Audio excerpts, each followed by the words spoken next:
Ontem, na reunião do PT, eles decidiram que ficar com a opção de PEC e não medida provisória. O caso é o seguinte: a ideia do PT, eu vi hoje já algumas figuras proeminentes dentro do PT, e elas não é unânime dentro do PT essa história de ir na PEC.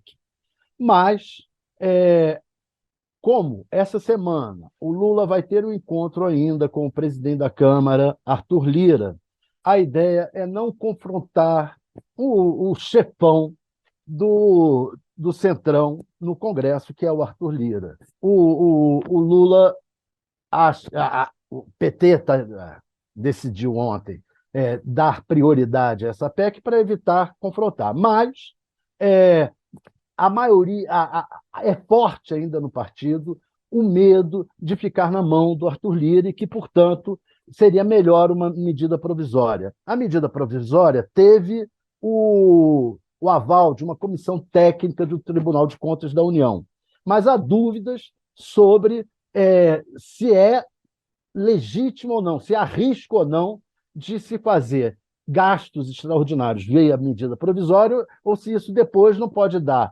margem a que venha algum pedido de impeachment contra o presidente, e aí o presidente fica na mão do Arthur Lira, né? De dar andamento ao processo ou não, na mão do Centrão, aquela coisa toda. Então, há muita resistência dentro do PT ainda a essa PEC.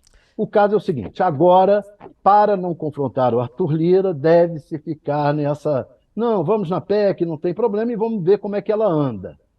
Se a PEC andar, se o Arthur Lira não criar problema, tudo bem, vai-se na PEC. Se não, vai-se na medida provisória. Mas É é como está. Porque possível, Thales? É possível o presidente eleito editar uma medida provisória? É, não, não, ele não editaria agora, ele editaria quando se tomasse posse, assim que seria tomasse uma. posse?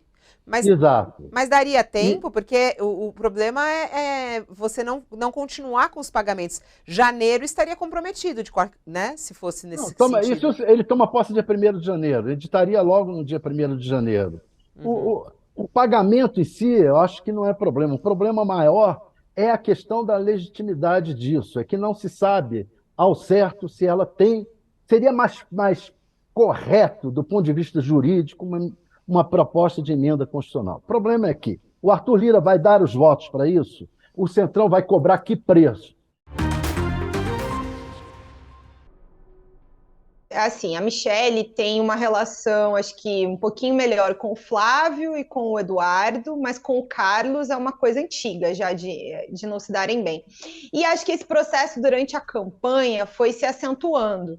Eu soube que eles brigaram já no funeral da Rainha Elizabeth, quando foram para Londres. Tudo sempre assim, Fabiola, pelos relatos que a gente recebe, as pessoas contam ainda um pouco, mas né, acho que à medida que o tempo vai passando, a gente vai sabendo mais. Mas aparentemente é quem tem mais proximidade, quem é que o Bolsonaro escuta. E aí, uma hora chega lá o Carlos fala uma coisa, outra hora chega a Michelle e fala outra. Ah, mas não é para ouvir o Carlos, mas não é para ouvir a Michelle, eu é que sei, enfim, vai crescendo em torno disso. Deve ter mais coisa, mas a princípio o que me foi relatado começa por uma questão de protagonismo, ou seja, quem é que o Bolsonaro escuta. Aí eles brigam lá no funeral da rainha, depois tem, alguns dias depois, ali logo depois da eleição, do primeiro turno, tem o momento em que a Michelle vê que a conta do Bolsonaro no Instagram não segue ela, e ela deixa de seguir a do Bolsonaro. Me lembra até o governador do Rio também falando que, né, a família Bolsonaro não seguia ele. Assim, é inacreditável falar isso em figuras públicas, na presidência da República, governador do Rio de Janeiro, o pessoal preocupado em quem segue quem no Twitter, no Instagram. Mas aí acontece isso que você falou, acho que o momento mais chave, mais importante para o Bolsonaro, que era a última semana de campanha, que foi uma semana cheia de coisas atribuladas e problemáticas. Eles vinham num crescente, né, que nada colava, inclusive crescendo. E aí acontece o episódio do Roberto Jefferson, e aí o debate da Globo se torna um grande momento onde ele vai enfrentar o Lula e precisava estar assim, preparado, né? E aí tem uma reunião no Palácio da Alvorada, na terça-feira, antes da eleição, o Carlos está lá, mas já tinha uma ordem anterior da Michelle, que era para o Carlos não entrar no Palácio da Alvorada, que também é uma outra coisa que me chama muita atenção sobre essa família, né? A Michelle decidir que o Carlos não pode entrar no Palácio da Alvorada.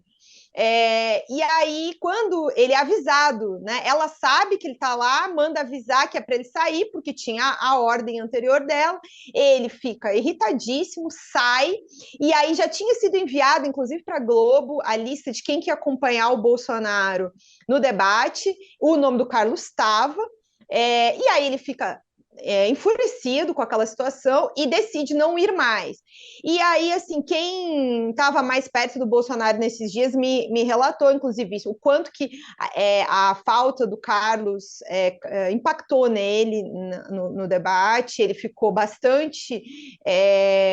sentiu muito a falta do filho, dizendo, fala isso, fala aquilo, ele teve no primeiro turno, foi avaliado que fez uma diferença para ele, e tava esse climão. Fora isso, se somam nos últimos meses brigas entre os irmãos também.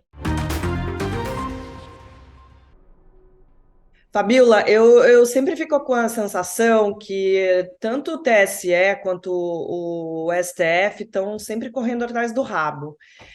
A gente viu o que aconteceu na eleição em 2018 e assim, tivemos aí 4 anos até 2022 para que a gente chegasse numa eleição bem diferente do que a gente chegou. Então, isso acaba dando espaço para esse tipo de ação do Alexandre de Moraes, que acaba sendo contestada. Agora, é fato que a presença de muitas pessoas nas redes sociais, e não estou falando só de pessoas, enfim, que são verificadas, de empresários, mas a atuação dessas pessoas é criminosa. Essas pessoas precisam ser investigadas, precisam ser processadas e precisam ser criminalizadas pelo que fazem. Só o fato de você banir a presença dessas pessoas das redes sociais não vai resolver o problema que a gente está vivendo de fake news já há muitos anos. A gente precisa, de fato, uma legislação, a gente precisa, de fato, que as redes tenham mais responsabilidade no espaço que elas dão para esse tipo de mensagem.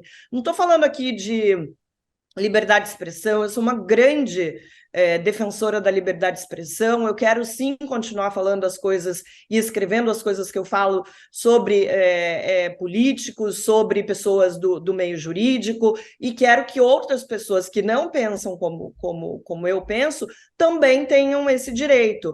Agora, qual é o limite disso? O limite a gente já sabe, o limite está na legislação. Qual?